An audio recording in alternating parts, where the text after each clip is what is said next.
투데이 오늘의 말씀은 마가복음 13장입니다. 14절부터 23절까지 읽겠습니다.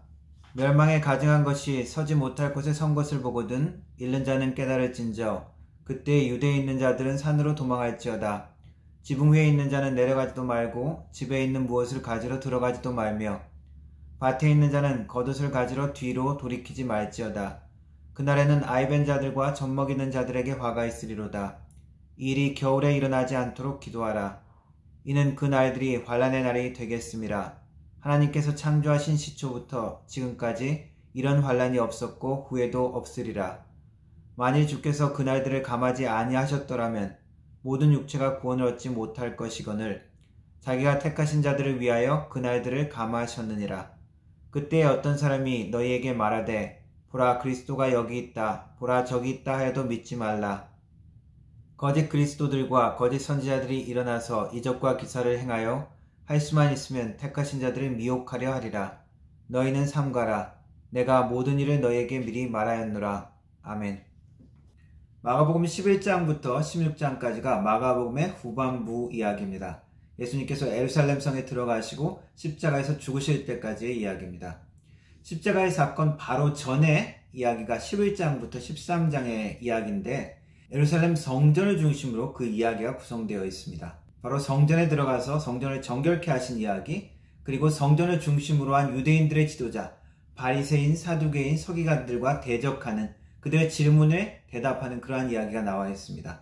마지막 13장은 그 예루살렘 성전의 파괴와 멸망에 관한 이야기로 마치게 되어집니다. 그런데 특별히 이 13장은 성전의 파괴뿐만 아니라 마지막 종말에 대한 예언의 말씀으로도 알려져 있습니다. 다른 많은 종말에 대한 성경 구조와 마찬가지로 이 부분에 대한 해석도 여러 가지로 알려져 있습니다. 오늘은 그 말씀을 나누도록 하겠습니다. 이 마가복음 13장에서 논쟁이 되고 애매한 표현으로 알려진 것은 읽은 13장의 멸망에 가증한 것이 무엇이냐라는 데에 있습니다. 이 멸망에 가증한 것은 구약의 다니엘서에도 언급되어 있는데 바로 하나님의 성전을 모독하고 거룩함을 더럽히는 데에 대한 언급에 나와 있습니다. 실제로 시리아의 장군 안티오쿠스 4세가 그 성전에 제우스 신상을 세우고 돼지를 제물로 바친 사건이 있었습니다.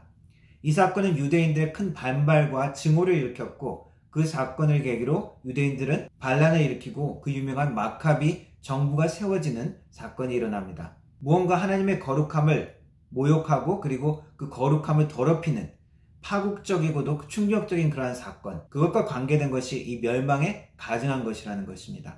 이것에 대한 첫 번째 해석은 로마의 황제 카리큘라에 대한 것입니다. 그는 주 37년부터 41년까지 황제 자리에 있었는데 그는 자기를 신격화하고 자기 신상을 예루살렘 성전에 세우려고 했습니다. 사실 이 정책은 많은 반대에 부딪혔고 이 사건을 계기로 로마의 장군 페트로니우스라는 사람은 황제를 대적하고 나중에 결국 이 카리큘라를 암살하는 사건이 일어납니다.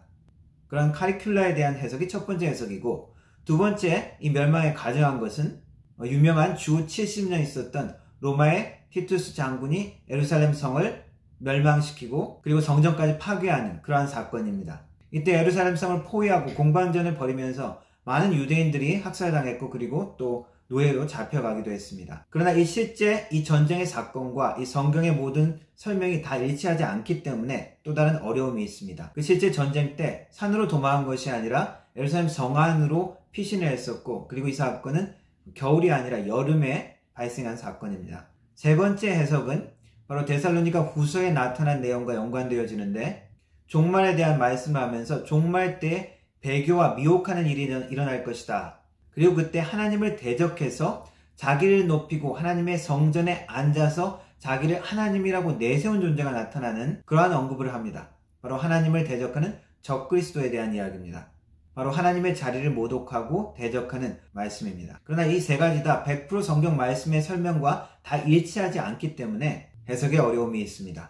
분명한 부분은 다른 복음서와 연관돼서 보면은 주 70년에 일어나는 예루살렘 성의 파괴와 성전 파괴에 대한 내용은 예수님이 의미한 것의 한 부분이라고 할 수 있습니다. 그러나 예수님의 모든 그 설명을 보면 예수님은 그 사건 하나만을 한정해서 말씀하셨는 것이 아니라고 할 수 있습니다. 그리고 성경은 종종 한 사건에 대해서 이중적인 의미를 나타내기도 합니다. 한 사건이 과거의 어떤 역사적인 사건이었고 또 미래에 대한 어떤 통찰이나 종말에 관한 사항을 의미할 때도 있습니다. 그러나 중요한 것은 언제 이러한 사건이 일어나느냐 하는 그런 시간표를 만드는 것이 중요한 것이 아닙니다. 13장에 보면 예수님의 제자들도 그러한 데 관심이 있었습니다. 언제 이 일들이 일어납니까? 하고 예수님께 질문합니다. 하지만 예수님께서 제시하는 것은 정확한 시간표를 알려주시는 것이 아니라 깨어 있으라는 것입니다. 깨어 있고 준비된 자로 살아라는 것입니다. 성경에 대한 비밀과 미스터리를 많이 머리로 아는 것이 중요한 것이 아니라 그 미스터리를 안고 그 비밀을 아는 자로 살아가는 것입니다. 모든 것이 무너지고 모든 것이 절망적인 그러한 상황일지라도 하나님의 약속과 말씀을 신뢰하는 자로 진실하게 깨어있는 자로 살아가기를 원하시는 것입니다. 마지막 때에 대한 예수님의 다른 비유처럼 주인이 언제 올지를 기다리지 않는 악한 종처럼 자기 마음대로 자기 원하는 대로 사는 것이 아니라 우리의 주인 되신 주님께서 언제든지 우리에게 오실 수 있도록 깨어있는 자로 진실한 자로 오늘을 살아라는 것입니다. 그러한 깨어있는 자, 준비된 자, 우리 주님을 기다리는 자로 살아가기를 주님의 이름으로 축원합니다. 기도하겠습니다. 하나님, 도적같이 임할 우리의 운명과 우리의 상황을 우리는 알지 못합니다. 그러나 하나님, 우리가 주님을 신뢰함으로 언제든지 깨어있는 신실한 주님의 종으로 살아갈 수 있도록 도와주시고 준비된 자로, 정결한 자로, 충성된 자로 살 수 있도록 도와주옵소서. 예수님의 이름으로 기도드립니다. 아멘.